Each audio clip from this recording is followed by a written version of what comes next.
فاسألوا أهل الذكر إن كنتم لا تعلمون.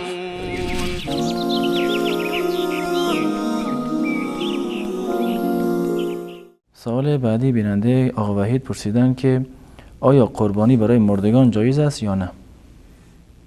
جایز است، چون علی رضی الله تعالی عنه برای پیامبر اکرم صلی الله علیه و سلم قربانی میکردن و از دیگر صحابه کرام هم چیزهای به این آمده تا چیز قربانی میکنه به نام او و در مواردی که مصرف درست قربانی و صدقات هست مصرف میکنه.